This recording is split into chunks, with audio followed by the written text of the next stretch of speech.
എല്ലാവർക്കും നമസ്കാരം. ഞാൻ സുരേന്ദ്രൻ, നെടുമങ്ങാട് പൂവത്തൂർ താമസിക്കുന്നു. ഞാനിന്ന് പറയാൻ പോകുന്നത് കന്നി 5 ശ്രീനാരായണ ഗുരു സമാധി ദിനത്തെക്കുറിച്ചാണ്.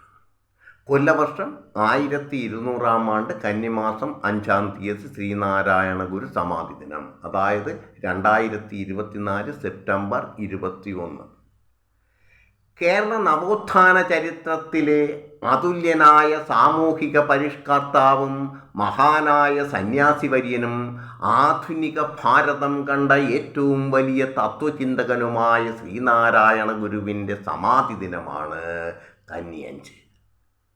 1856 ഓഗസ്റ്റ് മാസം 20-ാം തീയതി, അതായത് കൊല്ലവർഷം 1032 ചിങ്ങമാസം 5-ാം തീയതി ചതയം നക്ഷത്രത്തിൽ തിരുവനന്തപുരം ജില്ലയിൽ ചെമ്പഴന്തി എന്ന ഗ്രാമത്തിൽ വയൽവാരം വീട്ടിൽ സംസ്കൃത അധ്യാപകനായിരുന്ന മാടൻ ആശാൻ്റെയും കുട്ടിയമ്മയുടെയും മകനായി ജനിക്കുകയും 1928 സെപ്റ്റംബർ മാസം 20-ാം തീയതി, അതായത് കൊല്ലവർഷം 1104 കന്നിമാസം 5-ാം തീയതി തിരുവനന്തപുരം ജില്ലയിലെ വർക്കല ശിവഗിരിയിൽ സമാധി ആയിട്ടുള്ളതുമാണ്.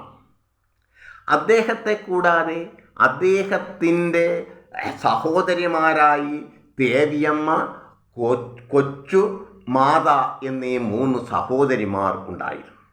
അദ്ദേഹത്തിൻ്റെ 15-ാം വയസ്സിൽ അദ്ദേഹത്തിൻ്റെ മാതാവായ കുട്ടിയമ്മ മരണപ്പെട്ടു പോയിട്ടുള്ളതാണ്. 1885 അദ്ദേഹത്തിൻ്റെ 29-ാം വയസ്സിൽ അദ്ദേഹത്തിൻ്റെ പിതാവ് മാടനാശാനും മരണപ്പെട്ടു പോയിട്ടുള്ളതാണ്. അദ്വൈതം ജീവിതവ്രതമാക്കിയ വ്യക്തിയാണ് ശ്രീനാരായണ ഗുരുദേവൻ.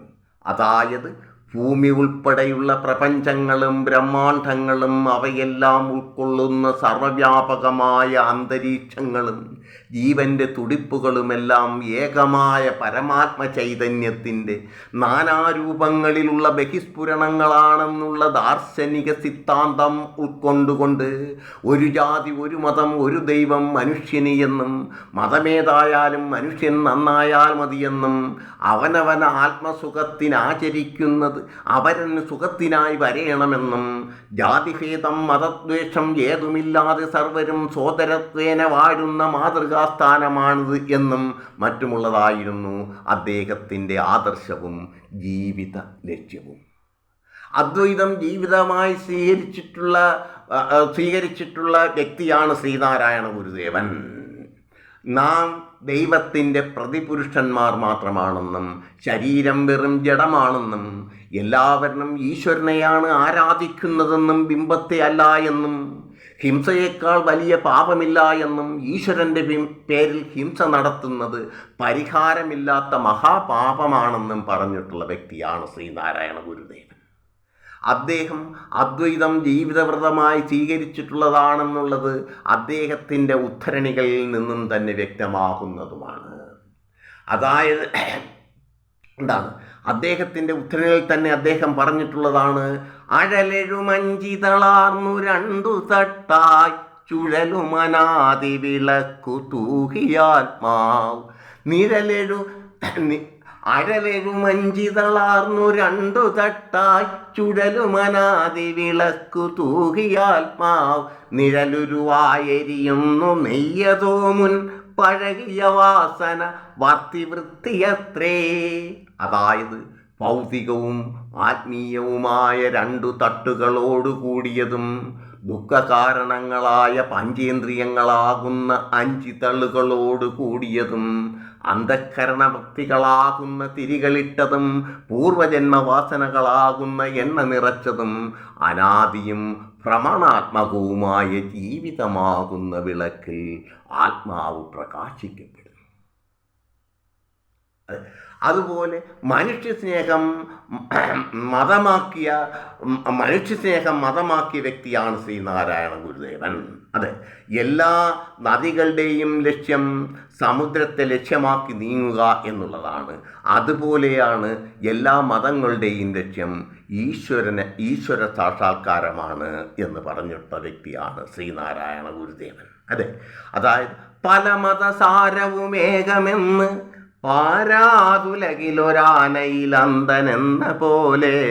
പലവിധ യുക്തി പറഞ്ഞു പാമരന്മാർ അലവതു കണ്ടലയാതമർന്നിടേണം.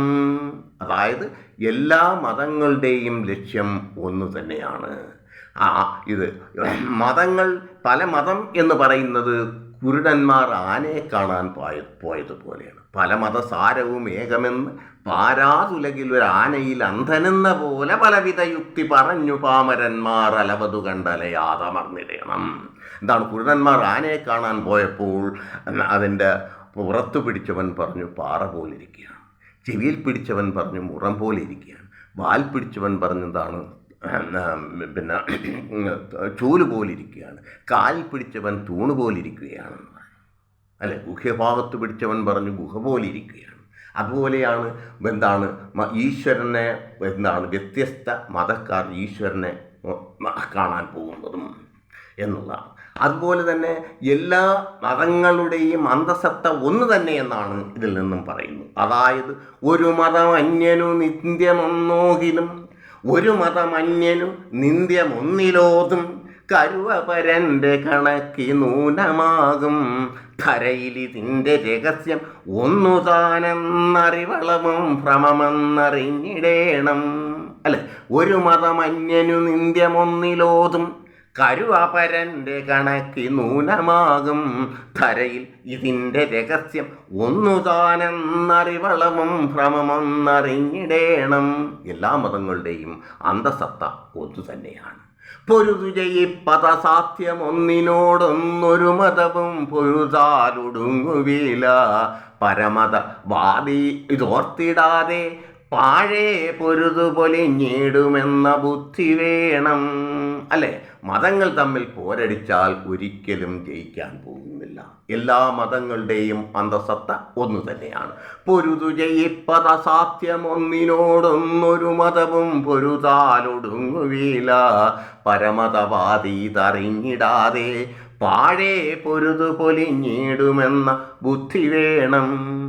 ഒരു മതമാകുവതിനുരപ്പതെല്ലാവരും ഇതുവാദികളാരും ഓർക്കുകയില്ല. പരമതവാദമൊഴിഞ്ഞ പണ്ഡിതന്മാർ അറിയുമിതിൻ്റെ രഹസ്യമംഗശേഷം. അല്ലെ, എല്ലാ മതങ്ങളുടെയും ലക്ഷ്യം ഒന്നു തന്നെയാണ്. എല്ലാ നദികളുടെയും ലക്ഷ്യം ഒന്നു തന്നെയാണ്, ഈശ്വര സാക്ഷാത്കാരമാണ്. അല്ലെ, ഒരു മതമാകുവതിനുരപ്പതെല്ലാവരും, ഒരു മതമാണെന്ന് പറയുന്നവരൊക്കെ തന്നെയും യഥാർത്ഥത്തിൽ എന്താണ്, അവർ ആരും തന്നെ ഇത് അനുസരിക്കുന്നില്ല എന്നുള്ളതാണ് അദ്ദേഹം തന്നെ പറയുന്നത്. ഒരു മതമാകുവതിനുരപ്പതെല്ലാവരും ഇതുവാദികളാരും ഓർക്കുകയില്ല. പരമതവാദ ഒഴിഞ്ഞ പണ്ഡിതന്മാർ അറിയുമിതിൻ്റെ രഹസ്യമംഗശേഷം. പരമതവാദമൊഴിഞ്ഞ പണ്ഡിതന്മാർ അറിയും ഇതിൻ്റെ രഹസ്യം അങ്ങശേഷം. ഇതിൻ്റെ രഹസ്യം ഒന്നു തന്നെയാണെന്ന് അങ്ങനെയുള്ള പണ്ഡിതന്മാർ അറിയുന്നതാണ്. ഇത്രയും പറഞ്ഞുകൊണ്ട് നന്ദി, നമസ്കാരം.